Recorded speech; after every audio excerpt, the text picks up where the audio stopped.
God has wired men and women differently, okay? And so understanding what God has put into your spouse for both men and women. Understand what your spouse, the way God designed them to operate, right? So whether it's your car or an electronic device or whatever it is, you're going to look in there and you're going to see, how is this thing meant to operate so I can get the most out of it? And so understanding, for me to understand that in women there is more of a wiring, you might say, or I call it a radar or antenna about them, about relationship, right? So women think relationally. Men think more independent and separate in our thinking, but women think relationally. And so if you think about that regarding relationship, a woman has a radar about her, and she's going to know where the marriage is all the time and what needs to be done to make the marriage better and closer. And so if she's constantly giving that information about, here's what we need to do to make our marriage closer, or here's something that needs to do to change in the relationship area, she's fulfilling her calling because that's what God has put in her, right? And so I'll think about it like the way a corporation is set up. You have the CEO and you have the various offices in there, right? And so I'll think of the woman, the man is like the CEO, right? Men have the big picture mentality, women see detail. And so the woman, if she is presenting, for example, like one of the offices like treasurer, right? If she's constantly presenting information about the inflow and outflow of money, she's only doing her job. That is her calling. That's her office she's fulfilling. So if Rhonda is constantly presenting to me information about relationship, she's just doing what she's called to do. And one of the biggest things we see with couples is they're clashing over male and female. A lot of women are interacting with their husband as if he's another woman, and they're upset because he doesn't respond like a woman and vice versa. And so the thing is, we've got to be able to appreciate and accept the fact, I'm married to a man, I should interact and speak to him like I would speak to a male, not to another female.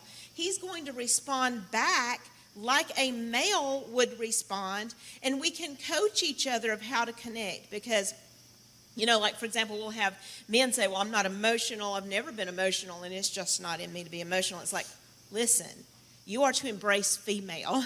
This is not it like any other relationship you have. You cannot compare it to the husband, to the parent-child, the sibling relationship, the best friend relationship, or your coworker relationship. This is deeper, and it requires that a male and a female not only embrace, but come into a union where they actually aren't really male and female anymore, but they're one union where two have now become one. And so how does that look like? Because we'll tell a lot of women, it's like, honey, you're married to a man, and if you leave this man, I'm going to guess you'll marry another man, and you'll just be in the same boat again, but with a different face. And the same is true, of course, for the men.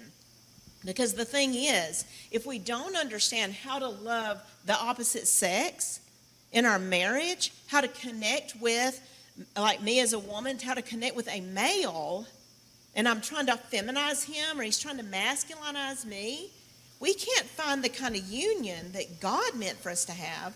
God created male and all of the fluff that goes with male, female, and all the fluff that goes with female for a reason. And then he said, y'all be one. So God put different qualities in both. Right. He put different perspectives in both.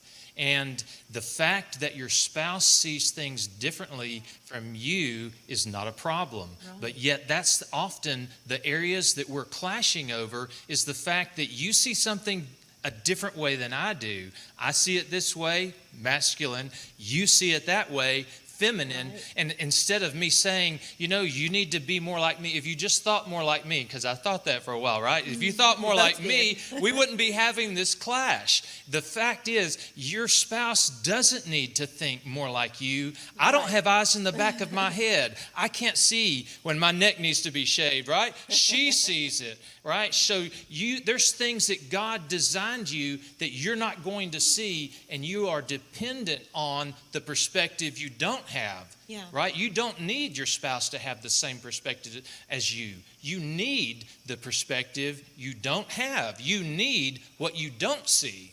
And the thing is, that's true for the marriage, it's true for our parenting. God gave us male and female in the marriage, gave our children one of each for a reason. We're to balance each other. But the thing is, I would say for us ladies, knowing that God has gifted us to be a helper, a support, and strength to our husband, we shouldn't be forcing that on him. You know, Jesus said, I have a lot of things to say to you, but you can't handle them. And so what did he do? Did he cram it down their throats? Just hold on a minute, you hadn't heard it yet, and I'm going to get it across to you. Or did he say, the Holy Spirit's going to come, and he'll guide you into all truth, and kind of did that individual thing with each one of us, right?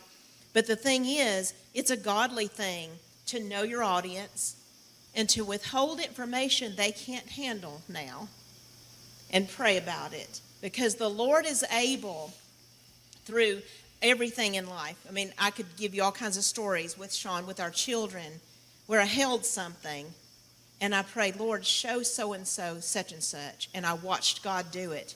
Like, for example, it might be a child that needed to know something, but they didn't really want to hear it from us. And then they come to us and say, guess what God showed me? And we're like, really? And we're like, we just prayed about that, this morning or yesterday. And so God is big enough to handle your husband. But I think sometimes we get in trouble when we look at our spouse and we say our spouse is living a little bit too big. But the fact is our God is much bigger and able to handle our spouse when we do it in faith. And so the thing is, it's okay for a man to make a mistake. We'll talk about that a little bit later. So he made masculine and he made feminine. He's not trying to get men to quit being masculine. He's Right.